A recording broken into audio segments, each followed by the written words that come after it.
Things I would never recommend for postpartum weight loss as a postpartum dietitian and lactation counselor. There's a lot of popular weight loss advice that backfires on new moms. And so I'm here to share all the truth. So if you're new here, hey there, I'm Brooke.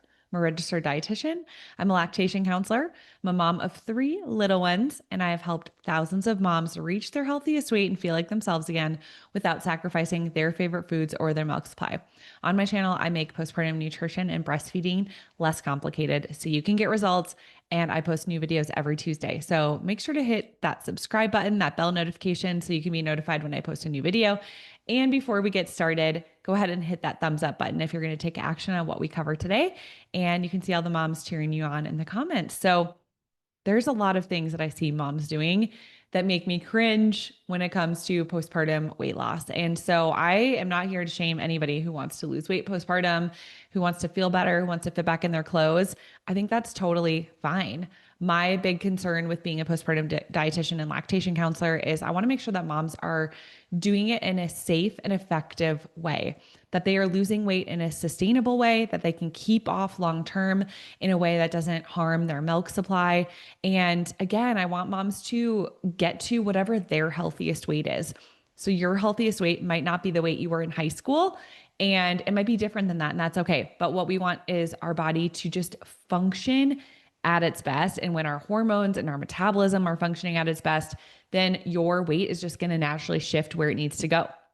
And for me, it's been very interesting, this postpartum experience. So I'm on my third postpartum experience, and I was like absolutely floored when I realized at 12 months postpartum that I had lost 50 pounds and I was 10 pounds under where I was pre-kids. Like I was like, oh my gosh, I weigh what I would weigh in college. Like college was almost 20 years ago, and I'm in my late 30s. And I was like, whoa, that's wild. And I didn't do any of these mistakes that I'm about to share with you to lose that weight. And I'm still breastfeeding, going to breastfeed another year. And so I just want moms to know that you don't have to do anything extreme to get to your healthiest weight. So you never need to cut out carbs completely. Like you should not be going keto. Obviously, there's like a very, very small subgroup population of people who should be going keto. And it is like, if you have a specific seizure, and something going on with your brain, there are like a very subset population of children, especially, who need to be on a keto diet.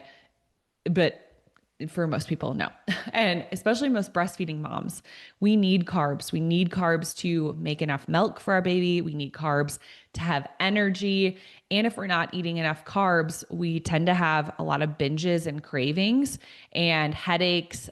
So those are some things that we start to notice. So instead of cutting out carbs completely, what we want to do is start shifting, the quality of our carbs that we're eating. Can we eat more high fiber carbs? Can we eat just those more nutrient dense carbs versus drinking soda or, eating some really highly processed carbs that don't have any vitamins or minerals or fiber in it? So we really want to focus just on quality carbs, not cutting out carbs completely. Something else I get questions about is intermittent fasting. So I do not recommend intermittent fasting for moms who are breastfeeding. This can definitely cut our milk supply. Now, if you are doing something like a 12-hour fast, like you eat breakfast at 8 a.m. and you stop eating after 8 p.m. and like you naturally do that, that's not a huge deal, especially if you're past that 3-month postpartum mark. A lot of moms are naturally fasting for 12 hours and it's not going to hurt their milk supply because they're still eating enough throughout the day. That's totally fine. What I'm talking about with intermittent fasting is if you are trying to fast for 16 hours while breastfeeding, what can end up happening for a lot of moms is during this window, they're like, oh my gosh, my window is going to end soon. I'm not gonna be able to eat after this. And so a lot of people end up binging during this window. Or what I see happen for breastfeeding moms is maybe it's like 30 minutes or 2 hours after their window and they are starving. Like they did not eat enough protein, especially during the day. They're starving and they're like, well, it's out of my window. I'm just going to have to go to bed. They go to bed hungry. They're not able to sleep. They're getting headaches. Their blood sugar's crashing. It's just not a good place for your hormones to be. So if you're hungry and it's like after dinner time, then I would encourage you to eat a balanced snack. Like let's try to find something with protein, fat, and fiber so that you feel good and you're not drastically spiking your blood sugar before bedtime. Something else I would never suggest is skipping meals and fasting too soon postpartum. So you should not be fasting. Like I said, we just talked about intermittent fasting, but we should also not be skipping meals. So you need to eat breakfast, lunch, and dinner. The times of day are going to kind of vary based on your schedule, when you wake up, how early you wake up, what time you go to bed. So that's okay. But we should be getting at least 3 meals a day. If you are still breastfeeding, like every 3 to 4 hours, then you're going to have to be eating more than that. You're going to be needing some healthy snacks too throughout the day. So we do not want to be just eating, like 1 to 2 meals a day. We especially do not want to be skipping breakfast. That is like a huge, huge no-no for our metabolism. We really want our first meal in the morning, high protein. We want it to be fulfilling and satisfying. That's going to really help keep our mood and our energy high all morning. It can even decrease cravings later in the day. We never want to go on something super extreme like a diet plan or a detox while breastfeeding. So just talked to some moms who are like, I'm cutting out all sugar for the next year. And I'm like, well, you can have like fruit and vegetables and, carbs that have natural sugars in them, like dairy and stuff like that. So we don't want to go super drastic where we're cutting out like huge aspects of our nutrition if we don't need to. So for instance, like I have celiac disease, so I have to be gluten free. If you don't have celiac disease or Hashimoto's or anything like that, and you can tolerate some gluten, just eating some like high fiber gluten bread that's like, again, like a whole grains and really good quality, or making your own sourdough, like that is not going to be killing your health goals by eating that. So don't feel like you have to completely cut out like all dairy and all gluten, because some of us can tolerate some of that and some of us can't for whatever reason. We don't want to go on like a juice cleanse, juicing, detox, anything like that. If you are breastfeeding, we also don't want to go on any GLP-1s. And I know some moms, and I actually did a whole episode on semaglutides and GLP-1s. So please go to the Postpartum Shift podcast and go listen to that. And there's first and foremost, like they're not safe while breastfeeding.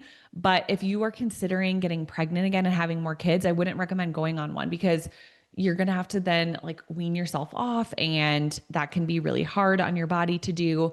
The other thing I would not recommend is just weaning your baby so that you can jump to a GLP-1, because if you do not change your diet and lifestyle and you just go on a GLP-1 and you just assume that that's all you need to do, you don't need to change your diet at all. At some point, if you do decide to wean off of it or you have complications, then you're likely going to gain all of the weight back or more. And I've had moms say like, oh, I'm going to wean from breastfeeding just so I can go on a GLP-1. And then they wean, they go on one, they have terrible side effects, and they're like, oh my gosh, like I can't believe I weaned before I was really ready or wanting to, for a med that didn't even work for me. So I do think there's a time and place for GLP-1s. I don't think that they're all bad. I think that there are definitely some moms who benefit from it, but not while breastfeeding. So just keep that in mind. So that's not something I would recommend while breastfeeding. I would also not recommend like staying up all night on your phone, scrolling late at night. I also don't encourage moms to have their phones or screens while breastfeeding at night. So if you're breastfeeding in the middle of the night, keep it dark, keep it quiet. Do not use any screens. This is going to help you go to bed. And then an earlier bedtime can help with our hormones, especially our leptin, ghrelin, our hunger and fullness hormones. So I would not suggest a late bedtime. And I know we can't control how often our babies wake up in the middle of the night. I will tell you, I woke up at 2 a.m. with probably the worst migraine I've had in like 3 years. And I used to have daily headaches and migraines. And then my daughter woke up at 2 to eat. So I fed her, and then she was crying it was like, we had a rough night. So from 2 to 4 a.m., I did not sleep. And luckily I was in bed pretty early last night. Otherwise I would probably feel a lot worse today. So we can control what time we go to bed, what time we stop scrolling, what time we put our phones down, but we can not really control how often our kids wake up. I also would not recommend coffee alone for breakfast or coffee first thing in the morning on an empty stomach. Our cortisol levels are already highest in the morning. And if we're doing coffee on an empty stomach, it's not great for our hormones. So you can have coffee. I am not against coffee. I got my iced coffee right here. So good. But I always hydrate and have a breakfast. And then once I drop my kids off and come home, then I have my coffee. So I actually don't do my coffee until like 10 a.m. And that's a really good time of day to do your coffee. So hydrating and high protein breakfast before your coffee. That's going to be better for your hormones and your metabolism. And then, really, something I would not recommend is this all or nothing mindset and mentality with food and exercise. So, some moms will say, like, well, if I didn't sweat, if I didn't work out super hard, then it's not worth it. And I would encourage you, if you are not moving your body right now, you doing 5 minutes a day of walking, 5 minutes a day of strength training, even if you're not getting sweaty, it is still worth it. You are building that habit. You are creating a new habit, and that consistency with that new habit is going to serve you long term. And even walking benefits your blood sugar, it benefits your hunger and fullness hormones, it benefits your insulin levels, it benefits so many, your cortisol. So even something as simple as walking, there are so many benefits to walking. And so we really need to get rid of this mindset of, well, if I'm not doing X amount, then it's not worth it. Or this all or nothing mentality with food, like, oh, well, I already had a dessert and I already binged, so screw it. Like, I'm starting over on Monday. Like, that mindset is not serving us. We're all going to have meals where it's not perfection. We're all going to maybe overeat dessert sometimes or overeat a meal sometimes. That's going to happen because we're human. The important thing is like having awareness with that and learning from that experience and just making shifts for next time. And that's it. It's as simple as that, without judgment. Having curiosity over judgment is huge. Something else I would not recommend while breastfeeding and while trying to lose weight is low protein diet or a low fiber diet. I really struggle with the fiber, like, and I feel like I eat quite a bit of fruits and vegetables, but it is hard. We really do need a lot of fiber, and it is hard to do if you're not intentional about it. And protein, this is one I don't struggle with anymore. I hit my protein needs pretty much every day pretty easily, just because I tend to eat the same things a lot of days, because I don't like I don't want to have decision fatigue as a mom. But once you build that habit of, oh, this is what my body feels like, and this is how I feel after meals that are higher in protein and higher in fiber, you're going to notice that it definitely serves your body.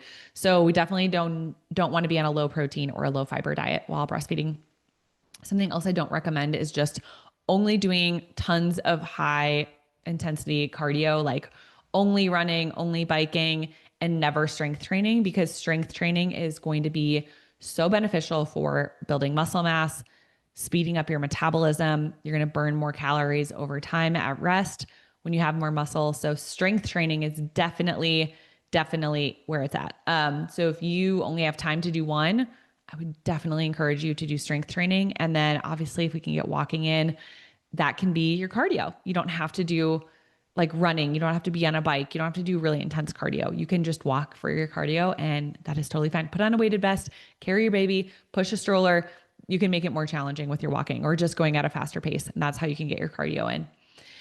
So many of these approaches that we just talked about in terms of like skipping meals, going really restrictive, going to bed late, all of these things can really wreak havoc on our hormones and our metabolism, and even our milk supply. Can cause us to have more cravings, more energy crashes, more just exhaustion and mood swings. So it's really important that we focus instead on blood sugar balance, on making sure that we're meeting our vitamin and mineral needs, making sure that we're doing things to support our hormones and metabolism when it comes to decisions around sleep and stress and exercise. And most importantly, it's important to focus on building sustainable habits. We do not want to go on a diet that is so restrictive that we cannot sustain long term. We want to make sure that when we are making changes with our diet and lifestyle, that they are things that we can continue for the next 10 years, 20 years, 30 years. Because when we do that, you're going to see the results that you want, and they're going to last. Because I don't know about you, but if I have the choice of losing 30 pounds in 2 months, but then 6 months from now, I'm gaining 50 pounds back, or I have the choice of losing 30 pounds, let's say slowly over the course of a year, but I'm keeping it off long term, I am choosing the latter. And I think we really need to ask ourselves as moms, what is my goal? Is my goal to like long term lose weight in a sustainable way, keep it off, feel good, nourish my body, have good mood and good energy, and be in this lifelong journey where I'm focusing on the long-term effects and the sustainability? Do I want that, or do I want a quick fix where it's going to crash and burn and I'm going to gain it all back or more? And I know a lot of moms, they want that quick fix, but we have to look at what are the repercussions and consequences of chasing a crazy detox or a quick fix. It is possible to lose weight while breastfeeding. It is possible to nourish your body in a way that feels good.